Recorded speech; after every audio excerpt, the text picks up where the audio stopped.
Bonjour à tous. Une question se pose régulièrement lorsqu'on crée un bloc.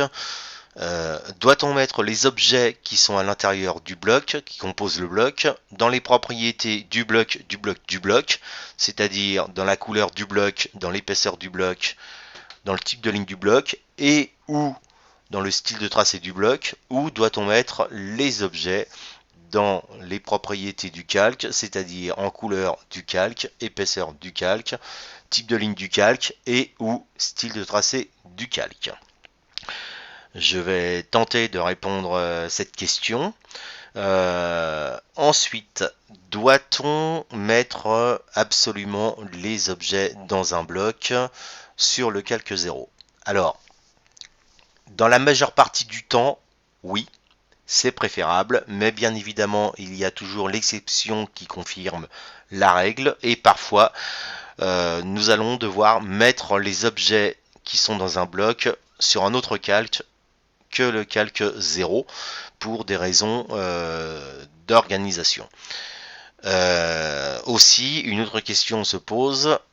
Est-ce qu'un bloc peut avoir plusieurs calques ou plusieurs couches? Oui, donc là je vais vous montrer un exemple parmi tant d'autres de blocs qui comportent plusieurs calques. Voilà. Pour l'exemple ici, j'ai créé deux fichiers. Donc ici, il y a un bloc représentant des fenêtres qui a été créé donc sur le calque 0. Mais les objets, eux, sont dans les propriétés du bloc, donc couleur du bloc, type de ligne du bloc, style de tracé du bloc, épaisseur de ligne du bloc. Alors encore une fois, le style de tracé, c'est facultatif. Ok, donc je vais fermer ici l'éditeur de bloc. Et dans ce fichier, j'ai donc les mêmes blocs ici, donc pour représenter les fenêtres. Cela dit, si je vais dans l'éditeur, donc les objets ont été créés sur le calque 0. Toutefois, au niveau des propriétés, ils sont dans la couleur du calque, type de ligne du calque, style de tracé du calque, épaisseur de ligne du calque. Voilà. Donc nous allons voir maintenant qu'est-ce que ça implique lorsque les objets à l'intérieur des blocs sont en du calque ou en du bloc. À savoir que les trois propriétés principales lorsqu'on crée un bloc, ce sont la couleur, le type de ligne et l'épaisseur. Le style de tracé est facultatif, mais il faut quand même y penser car parfois il peut être bien utile. Je vais commencer ici par les propriétés du calque. Alors, je souhaiterais ici représenter graphiquement, je souhaiterais montrer que je souhaite déposer la fenêtre ou c'est-à-dire que je souhaite la démolir. J'ai créé à cet effet ici un calque fenêtre dépose dans une couleur ici rouge en type de ligne cachée. On verra ensuite qu'ici j'ai créé un autre calque fenêtre existante spéciale ou spécifique, on verra pourquoi. Et ici un calque fenêtre projeté ou futur. Donc je souhaiterais montrer ici que je souhaite déposer la fenêtre, donc je la sélectionne et je vais la mettre sur le calque fenêtre dépose. Donc de ce fait, on voit que le bloc hérite des propriétés du calque sur lequel je l'ai mise.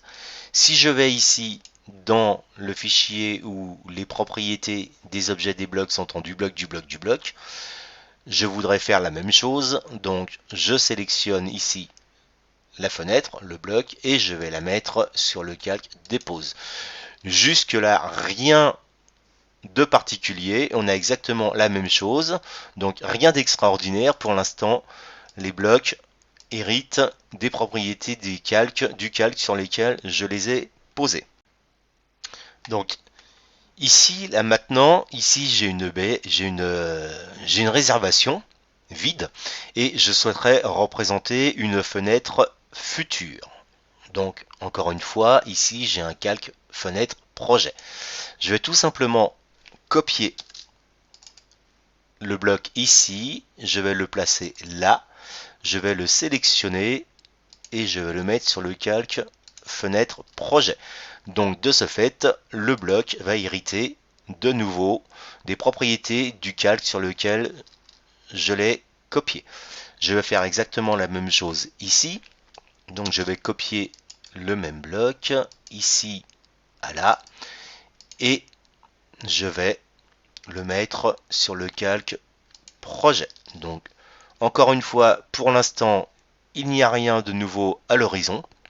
Il n'y a rien de particulier, à savoir que les blocs ont hérité dans les deux fichiers, ont hérité des propriétés du calque sur lesquelles je les ai posés. Nous allons voir maintenant la différence qu'il y a entre du calque et du bloc. Il se peut de temps en temps, enfin oui, ça peut arriver, qu'on ait besoin de mettre ici une fenêtre en avant par rapport aux autres. C'est-à-dire que là, sur mes trois fenêtres existantes, il y en aurait une qui serait spécifique.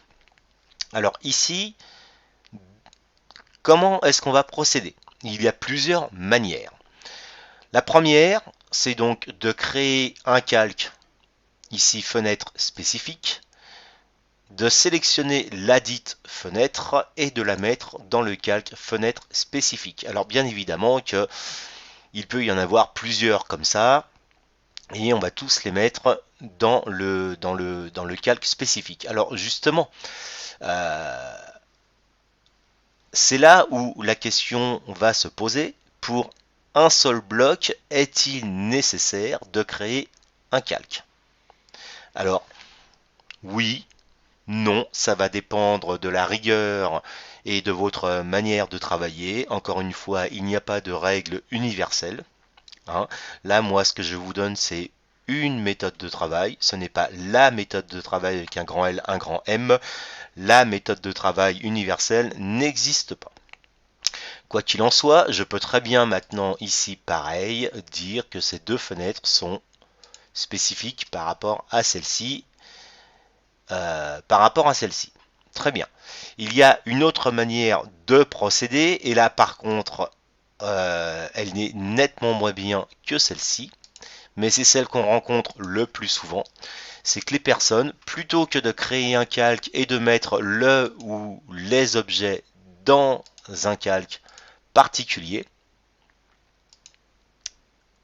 ils vont plutôt décomposer les objets. Et là, c'est là que commencent les problèmes. C'est-à-dire qu'ils vont aller chercher la commande décomposer, ils vont lancer la commande décomposer, ils vont sélectionner éventuellement le ou les blocs. Et cette fois-ci, quand on sélectionne, on voit bien que la fenêtre, ce n'est plus un bloc, mais ce sont juste des lignes ou des polylignes. Et qu'est-ce qu'ils vont faire? Eh bien, ils vont tout simplement sélectionner les lignes ou les polylignes et ils vont forcer, par exemple, la couleur. Donc, par exemple, ici, j'avais choisi la couleur 150. Voilà. Et en plus, ils vont bien évidemment laisser les objets sur le calque 0. Donc là, on commence à avoir un dessin qui commence à avoir des problèmes. Là, ici, il n'y a qu'une fenêtre, mais bien évidemment que la plupart du temps, c'est un florilège d'objets décomposés avec des couleurs forcées, des propriétés forcées et sur le calque 0. Mais ceci, c'est un autre débat. Pour l'instant, on va s'arrêter au sujet qui est sur les blocs avec des objets qui sont en du bloc. Je vais passer maintenant ici dans le fichier du bloc et je souhaiterais, comme dans celui-ci, représenter ici, mettre une fenêtre en avant, dire que c'est une fenêtre spécifique. Alors, je peux aussi, j'aurais pu le faire aussi ici, hein, mais on peut aussi faire un nuage de révision, c'est-à-dire entourer ici la fenêtre pour dire qu'elle est spéciale par rapport aux deux autres. Mais on peut aussi vouloir lui donner plutôt une différence graphique, comme ici. Alors là, maintenant, c'est là où on va voir aussi la différence entre des blocs dont les objets sont créés en du bloc, du bloc, du bloc, et des blocs dont les objets sont en du calque, du calque, du calque. Je vais sélectionner ici la fenêtre que je souhaite différencier des deux autres. Et là, cette fois-ci, vous voyez que je n'ai pas de calque fenêtre spécifique. Non, parce que dans ce cas-là, étant donné que je n'ai un seul bloc, une seule fenêtre, j'estime qu'il n'est pas nécessaire de créer un calque pour un seul bloc. Bien évidemment que s'il y en avait plusieurs, oui, là, il aurait été peut-être préférable de créer un calque. Mais là, je pense que ce n'est pas vraiment utile. Donc je vais sélectionner ici la fenêtre et je vais exceptionnellement, alors attention, hein, il faut que ce soit exceptionnel, hein, on va dire dans 98% du temps, bon je dis 98, 99, chacun mettra le pourcentage qu'il veut, il est toujours souhaitable de ne pas forcer les propriétés d'un objet qui est sur un calque. Mais bien évidemment, il y a des cas de figure où parfois on va pouvoir se le permettre, mais il ne faut pas que ce soit systématique. Donc ici, je sélectionne la fenêtre et je vais exceptionnellement forcer la couleur. Et ici, je vais choisir la couleur 150. Et là, vous voyez qu'en fait, la fenêtre, le bloc, est toujours dans le calque fenêtre existante. Toutefois, la couleur n'est pas celle du calque. Contrairement à ici, où là, les objets à l'intérieur sont en du calque, du calque, du calque. Hein, vous voyez, je sélectionne les objets. Et les objets sont bien sur le calque 0. Par contre, les propriétés sont en du calque, du calque, du calque. Alors, si je souhaite faire la même chose que le fichier de gauche, ça ne va pas être possible. Vous voyez, si je sélectionne ici la fenêtre, si je souhaite forcer exceptionnellement une propriété telle que la couleur, vous voyez que ça ne fonctionne pas. Alors là, en plus, encore une fois, il va y avoir des soucis sur ce fichier, car pour AutoCAD, le bloc est sur le calque fenêtre existante, dans la couleur du calque fenêtre existante. Cela dit, la propriété de couleur est en couleur 150, donc c'est là que ça commence à devenir problématique. Donc là, on va remettre en du calque, et ici, c'est en du bloc. Alors, quels sont aussi les avantages lorsque les objets d'un bloc sont dans les propriétés du bloc, du bloc, du bloc et non pas en du calque, du calque, du calque. Donc là, ici, j'ai mis les 4 fenêtres dans la couleur 150. Donc les 4 blocs là sont en couleur 150. Donc la couleur des blocs est 150 et non pas du calque. De ce fait, si je souhaite maintenant tous les sélectionner tous les blocs en couleur forcée pour les mettre dans la couleur du calque. Alors, il y a bien évidemment la commande def du calque qui permet de mettre tous les objets d'un dessin très rapidement dans les propriétés du calque sur lesquels ils sont dessinés, créés ou insérés. Or là, je ne souhaite pas utiliser la commande def du calque, mais je souhaite ne sélectionner que des blocs. Ici, je vais interroger donc ici le bloc et je vois que les couleurs c'est 150. Bon là, il n'y en a que 4, donc c'est facile à faire à la souris, mais imaginons maintenant qu'il y en ait, je sais pas moi, 500. Donc ici, 150. On va lancer la sélection rapide. Et dans la sélection rapide, on va demander à sélectionner une référence de bloc de couleur 150. Donc, je dis à AutoCAD, je veux sélectionner des références de blocs qui sont de la couleur 150. OK. Voilà, de ce fait, AutoCAD ne va sélectionner les blocs ici de la couleur 150. Et ce qui est aussi intéressant, c'est que si j'ouvre la tête des propriétés, je suis en mesure de dire ici que j'ai sélectionné ici 4 fenêtres 150. Bien évidemment, la quantité n'est pas vraiment bonne puisqu'ici il y en a une en plus. Mais bon, quoi qu'il en soit, ça permet de sélectionner plusieurs blocs de la même couleur très rapidement sans être obligé de passer par Dev du calque si on souhaite les remettre dans une autre couleur. Alors je recommence, sélection rapide, pardon, référence de bloc de la couleur 150, ok.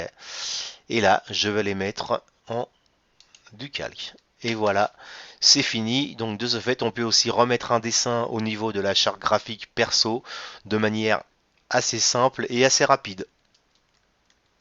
Ce qui est intéressant aussi, lorsque les objets d'un bloc à l'intérieur d'un bloc sont en du bloc, du bloc, du bloc, c'est qu'ici, par exemple, j'ai plusieurs références de blocs, différentes références de blocs, dont la couleur a été forcée, mais qui sont sur des calques différents, et en plus, ce sont des références différentes. Hein, non variées.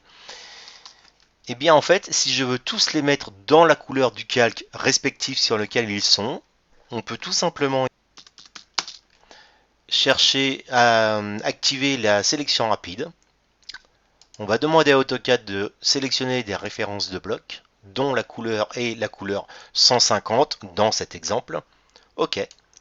AutoCAD va sélectionner tous les blocs dont la couleur est forcée en 150 et on va tout simplement dire AutoCAD, tu mets tous les objets qui sont en couleur forcée 150 dans la couleur du calque. Résultat des courses, les objets vont prendre maintenant la couleur du calque sur lesquels ils ont été insérés. En ce qui concerne les blocs multicalques ou multicouches, j'ai créé pour l'exemple ici un bloc pour une porte de 140 avec un attribut et ici une armoire que j'ai copiée 3 fois avec des hachures. Si on va dans l'éditeur de blocs en ce qui concerne la porte avec attribut, on peut s'apercevoir ici que les objets de la géométrie sont sur le calque 0 et que l'étiquette d'attribut est sur un calque qui s'appelle ici par exemple porte ATT pour porte attribut. Qu'est-ce qu'on va pouvoir faire grâce à ça? Eh bien en fait ici, si j'ai besoin de cacher les attributs, si je ne veux pas les afficher les attributs des portes, il suffit tout simplement de geler le calque des attributs et je continue à voir les portes. Si je souhaite voir de nouveau ici les attributs, on va libérer ou dégeler le calque et si je souhaite geler la totalité, il suffit de geler le calque des portes. Pourquoi les attributs disparaissent aussi? Parce que les attributs font partie intégrante de la référence de bloc porte 140. Alors, on aurait pu aussi jouer avec un paramètre dynamique et enfin disons en faire un bloc dynamique pardon et mettre ici un paramètre de visibilité pour voir ou ne pas voir l'attribut. Alors ça fonctionne aussi, toutefois il y a quand même deux inconvénients. Le premier, c'est que si on souhaite faire une extraction de données et que les attributs des portes sont masqués, et bien en fait la valeur des attributs n'apparaît pas dans l'extraction de données, contrairement à un calque gelé, si les attributs étaient dans un calque gelé. Deuxièmement, si nous avons plusieurs portes auxquelles on souhaite ne pas afficher l'attribut, nous sommes obligés de sélectionner toutes les portes avec attribut pour ensuite, dans la fenêtre des propriétés, demander à masquer ceci au niveau du paramètre de visibilité. Alors que lorsque les attributs sont sur un calque, ça va assez vite, il y a juste à geler le calque. Donc voilà en ce qui concerne les blocs avec un attribut qui est sur un autre calque et idem pour le mobilier. Ici, si on va dans l'éditeur de blocs, on peut s'apercevoir que la géométrie de cette armoire est dans le calque 0. Cependant, les hachures sont dans un calque qui s'appelle ici par exemple mob h. pour mobilier hachure. De ce fait, ici, si je veux voir le mobilier sans les hachures, il suffit d'aller dans la liste des calques et de geler le calque des hachures. Voilà, c'est aussi simple que ça. On aurait aussi pu faire un bloc dynamique avec un paramètre de visibilité, mais il aurait fallu sélectionner toutes les armoires pour ensuite, via la fenêtre des propriétés d'AutoCAD, choisir le paramètre de visibilité sans hachure, par exemple. Voilà en ce qui concerne, dans un premier temps, les blocs multicalques. Et pour finir, ici, nous allons voir ici le bloc avec attribut. C'est un bloc particulier car celui-ci, les objets qui sont à l'intérieur du bloc ne sont pas sur le calque 0, contrairement aux portes, par exemple, ou ces blocs-là, mais ils sont sur un calque particulier. Alors, si on va dans l'éditeur de blocs, comment est-ce que j'ai procédé? Ici, l'étiquette d'attribut avec laquelle j'indiquerai le nom de la pièce, je l'ai mis directement dans le calque nom des locaux. Dans les propriétés du calque nom des locaux, donc couleur du calque, type de ligne, épaisseur, style de tracé, etc.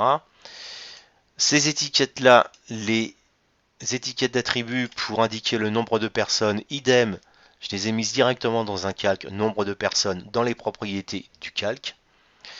Idem ici pour les surfaces,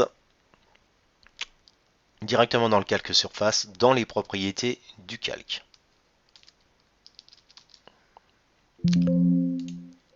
Alors, quel avantage il y a à ça? Eh bien, par exemple, ici, si je souhaite ne pas indiquer la superficie, je peux geler ici la superficie. Je verrai toujours le reste. Si je souhaite ne pas afficher le nombre de personnes, il suffit de geler le calque. De geler le calque du nombre de personnes. D'accord? Et si je souhaite ne rien afficher du tout, alors je peux éventuellement geler les trois calques, soit, mais je peux aussi avoir créé un calque comme celui-ci sur lequel j'ai inséré en fait les blocs. Ici, le bloc que j'ai appelé éthique annote pour étiquette annotation. De ce fait, ici, si je ne veux rien afficher, j'ai juste un calque à geler et le tour est joué. Ça évite de cliquer sur plusieurs calques comme ici. Voilà. Alors, tout ceci, bien évidemment, ce n'est qu'une méthode parmi d'autres, hein. Ce n'est pas la méthode universelle, mais en tout cas, j'ai essayé de clarifier au mieux cette histoire de bloc, à savoir quand est-ce qu'on met les objets du bloc en du bloc, du bloc, du bloc, ou du calque, du calque, du calque. Quand est-ce qu'on met les objets sur un autre calque que le calque 0, et quand est-ce qu'on crée un bloc avec plusieurs calques, comme ceci par exemple. Voilà, j'espère que cette vidéo vous aura aidé à comprendre un peu plus la subtilité qu'on peut avoir dans la création des blocs, qu'elle vous servira dans votre travail au quotidien. À vous maintenant à vous de jouer maintenant et de vous créer des blocs euh, avec les couleurs, les propriétés du bloc, du bloc, du bloc, du calque, du calque, du calque, multicouche ou pas. Maintenant, c'est vous qui pouvez gérer votre dessin comme vous le souhaitez, mais il faut toutefois être rigoureux dans la gestion de ces calques. Voilà, à bientôt.